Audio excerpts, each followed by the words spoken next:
আসসালামু আলাইকুম রহমতুল্লাহি আবরাকাতু। প্রিয় ভাই ও বন্ধুগণ, যারা আমাদের সাথে রয়েছেন দূরে অথবা কাছে, দেশে অথবা প্রবাসে, আপনাদের সকলকে জানাই আন্তরিক মোবারকবাদ ও শুভেচ্ছা।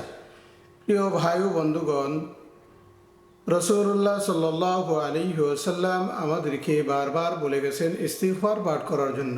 রাসূলুল্লাহ সাল্লাল্লাহু আলাইহি ওয়াসাল্লাম বলেন, আমি নবী আল্লাহ পাক রব্বুল আলামিনের দরবারে প্রতিদিন শতবার ইস্তেগফার পাঠ করি। প্রিয় ভাই ও বন্ধুগণ, তাহলে আসুন আমরা আমাদের গুনাহ মাফির জন্য আল্লাহ পাক রব্বুল আলামিনের কাছে ইস্তেগফার পাঠ করি। ইস্তেগফার পাঠ করলে আল্লাহ তাআলা বিভিন্ন ধরনের মুসিবত গুনাহ থেকে আল্লাহ তাআলা আমাদেরকে মুক্ত করে দিবেন। শুধু তাই না, আমাদের রিজিকের অভাব সহ আল্লাহ তাআলা আরও বিভিন্ন সমস্যা থেকে আমাদেরকে মুক্তি দান করবেন। প্রিয় ভাই ও বন্ধুগণ, তাহলে রাসূলুল্লাহ সাল্লাল্লাহু আলাইহি ওয়াসাল্লামের হাদিসের উপর আমাদেরকে আমল করতে অসুবিধা কোথায়? যে আমলের মাধ্যমে আমরা আল্লাহ পাকের পক্ষ থেকে গুনাহ মাফ পেতে পারি এবং রিজিকের সমস্যা আমাদের দূর হবে এবং বিভিন্ন টেনশন থেকে আমরা মুক্তি পাবো। তাহলে আসুন হাদিস শরীফ থেকে আমরা একটু ইস্তিগফার পাঠ করার ফজিলতটুকু একটু জানি।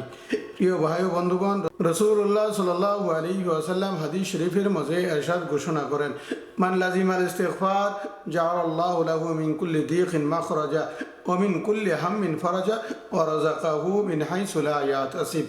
প্রিয় ভাই ও বন্ধুগণ, রাসূল পাক সাল্লাল্লাহু আলাইহি ওয়াসাল্লাম পবিত্র হাদিস শরীফের মধ্যে ইরশাদ ঘোষণা করেছেন।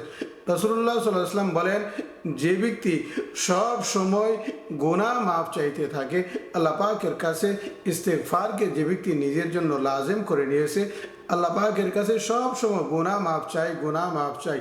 রাসূলুল্লাহ সাল্লাল্লাহু আলাইহি ওয়াসাল্লাম বলেন, আল্লাহ রাব্বুল আলামিন তাকে বিভিন্ন ধরনের সংকট থেকে অথবা কষ্টকর অবস্থা থেকে আল্লাহ পাক তাকে মুক্তি দিবেন। সুবহানাল্লাহ। শুধু তাই না, রাসূলুল্লাহ সাল্লাল্লাহু আলাইহি ওয়াসাল্লাম বলেন, আল্লাহ পাক রব্বুল আলামিন আল্লাহ তাআলা তাকে বিভিন্ন ধরনের পেরেশানি থেকে, চিন্তা থেকে আল্লাহ তাআলা মুক্তি দান করবেন। শুধু তাই না, আল্লাহ রাসূল সাল্লাল্লাহু আলাইহি ওয়াসাল্লাম বলেন, এবং আল্লাহ তাআলা তার জন্য রিজিকের ব্যবস্থা এমনভাবে করবেন যে সে নিজে কল্পনাও করতে পারবে না যে কোত্থেকে রিজিকের ব্যবস্থা হলো। প্রিয় ভাই ও বন্ধুগণ, ইস্তিগফার পাঠ করলে আমার সমস্যা দূর হয়ে যাবে। আল্লাহ তাআলা বিপদ আপদ থেকে রক্ষা করবেন, আমাকে দুশ্চিন্তা থেকে মুক্তি দিবেন, আমাকে আল্লাহ পাক রব্বুল আলামিন রিজিকের ব্যবস্থা করে দিবেন। প্রিয় ভাই ও বন্ধুগণ, তাহলে আসুন সব সময় আমরা আল্লাহ পাকের কাছে ইস্তিগফার পাঠ করব। রাসূলুল্লাহ সাল্লাল্লাহু আলাইহি ওয়াসাল্লাম বলেন, ইয়া আইয়ুহান নাস তুবু ইলাল্লাহ ফাইন্না আতুবু ইলাল্লাহি কুল্লা ইয়াউমিন মিআতা মাররা। রাসূলুল্লাহ সাল্লাল্লাহু আলাইহি ওয়াসাল্লাম বলেন, হে লোক সকল, তোমরা আল্লাহ পাকের কাছে ইস্তিগফার পাঠ করো, আল্লাহ পাকের কাছে তওবা করো, গুনাহ মাফ চাও। কেননা আমি নবী প্রতিদিন আল্লাহ পাকের কাছে শতবার ক্ষমা চাই। প্রিয় ভাই ও বন্ধুগণ, আল্লাহ রাসূল সাল্লাল্লাহু আলাইহি ওয়াসাল্লামের আগিলা পিছিলা সমস্ত গুনাহ মাফ, তারপরেও রাসূল সাল্লাল্লাহু আলাইহি ওয়াসাল্লাম এভাবে আল্লাহ পাকের কাছে ইস্তিগফার পাঠ করছেন। তাহলে আমরা কেন পারবো না? আসুন আমরাও আমাদের নিজেদের পাপের জন্য, নিজেদের গুনাহের জন্য আল্লাহ পাক রব্বুল আলামিনের কাছে ইস্তিগফার পাঠ করি।